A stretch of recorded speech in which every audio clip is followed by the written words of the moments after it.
अगर कोई पूछे कि बिहार की राजनीति का सबसे दिलचस्प रिश्ता क्या है, तो शायद जवाब यही होगा लालू यादव और नीतीश कुमार की दोस्ती का रिश्ता।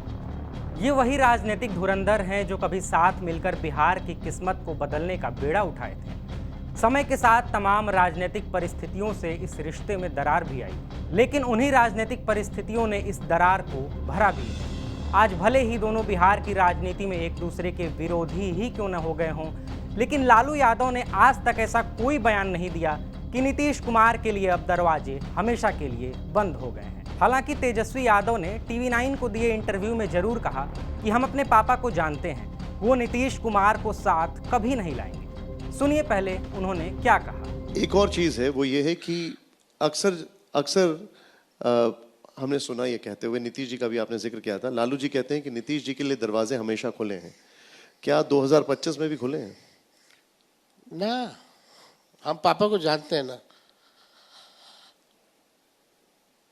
जब पापा निकले बाहर, हर मीडिया वाला माइक लगा दे, आएंगे आएंगे, लीजिएगा लीजिएगा।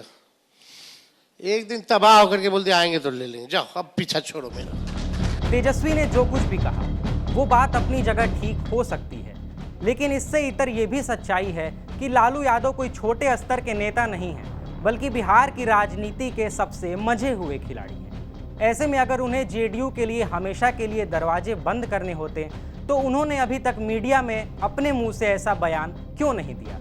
अगर बात करें नीतीश कुमार की, तो उन्होंने ये जरूर बोला है कि अब वो वापस आरजेडी के साथ कभी नहीं जाएंगे, लेकिन इससे पहले भी वो ऐसी बातें भाजपा और बाकी पार्टियों के लिए बोलते रहे हैं और बिहार के लोगों ने उन्हें इस बात से पलटते हुए देखा है, जिसके कारण लगभग सारी विपक्षी पार्टियों ने उन्हें पलटू राम कहा। अब राजनीति तो राजनीति है, सत्ता की कुर्सी तक पहुंचने के लिए कभी भी किसी को भी किसी की जरूरत पड़ सकती है। फिलहाल 100 बात की एक बात, लालू और नीतीश की दोस्ती और दुश्मनी। अब आगे कोई नहीं बता सकता कि जेडीयू और आरजेडी का गठबंधन फिर से होगा या नहीं, नीतीश और लालू की दोस्ती फिर से कायम होगी या नहीं, पर इतना जरूर है कि इन दोनों की दोस्ती एक समय जय वीरू वाली तो जरूर थी। चलिए थोड़ा नजर डाल लेते हैं इसी दोस्ती पर, जिसने साथ मिलकर कई असंभव कामों को संभव कर दिखाया, साथ मिलकर बदल दिए सत्ता के सारे समीकरण, साथ मिलकर कर दिखाया उन कामों को जो विपक्षी पार्टियों ने सोचा तक नहीं होगा। एक ने सामाजिक न्याय की राजनीति को ऊंचाई दी तो दूसरे ने सुशासन और विकास का मॉडल पेश किया। दोनों ने बिहार को अपने अपने ढंग से गढ़ा है, लेकिन सियासी ख्वाहिशों ने इनकी दोस्ती को बार बार तोड़ा। 1970 का दशक था, देश इमरजेंसी की आग में झुलस रहा था और पटना की सड़कों पर दो नौजवान लालू प्रसाद यादव और नीतीश कुमार जेपी आंदोलन के बैनर तले निकल पड़े थे बदलाव लाने, जहां लालू की हाजिर जवाबी और नीतीश की ठंडी समझ ने उन्हें जेपी आंदोलन का चहेता बना दिया। 1974 में जब सड़कों पर भीड़ उमड़ी तो ये दोनों भी जेल गए, एक दूसरे के लिए लाठियां भी खाई और एक दूजे के लिए ढाल भी बने। 25 जून 1975 जब इंदिरा गांधी ने इमरजेंसी लगाई, तब बिहार की धरती से उठी आवाज ने पूरे देश को हिला दिया था। 1977 में जब इमरजेंसी हटी तो दोनों दोस्त जनता पार्टी से पहली बार राजनीतिक मैदान में उतरे, जहां लालू की लोकप्रियता और नीतीश की मेहनत ने उन्हें जनता दल में फर्श से अर्श तक पहुंचा दिया। फिर आया 1990 का दौर, जनता दल सत्ता में आई और लालू प्रसाद यादव बने मुख्यमंत्री। नीतीश ने उनके लिए रात दिन मेहनत की। लालू MY समीकरण यानी मुस्लिम और यादव समाज को साथ लेकर सत्ता के सिंहासन तक पहुंचे। अब जब दोनों की दोस्ती इतनी गहरी थी तो आखिर कड़वाहटें कहां से आना शुरू हुई। जेपी आंदोलन में एक दूसरे के लिए पुलिस की लाठियां खाए दो दोस्त आखिर बिहार की सभी सीटों पर एक दूसरे के खिलाफ सियासी बिसाते बिछाना क्यों शुरू कर दिए। धीरे धीरे लालू और नीतीश के समर्थकों में जाति के आधार पर बंटवारा साफ साफ नजर आने लगा।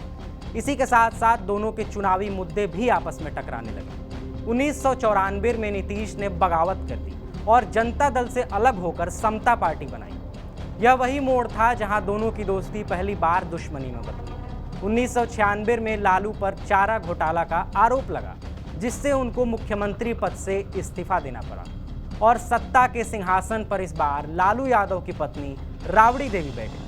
जिस पर नीतीश ने यह कहकर तंज कसा कि अब राजनीति नहीं, परिवारवाद चल रहा है। बिहार में अपराध की घटनाएं धीरे धीरे बढ़ने लगी और जंगल राज आया।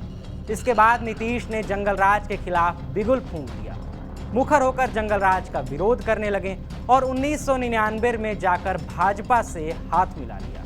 यह सिलसिला 2005 तक चलता रहा और 2005 में नीतीश ने लालू और राबड़ी के 15 साल के शासन को उखाड़ फेंका।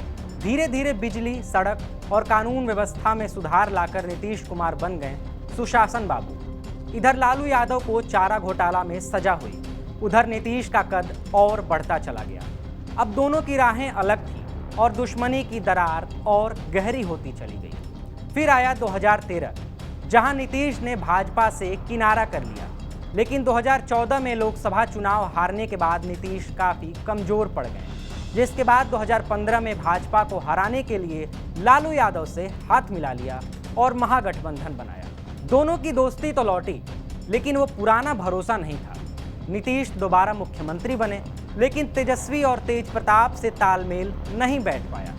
2017 में भ्रष्टाचार का हवाला देकर नीतीश ने गठबंधन तोड़ दिया और वापस लौट आए भाजपा के पास। इसको लालू यादव ने विश्वासघात कहा, लेकिन कहानी यहीं नहीं खत्म होती।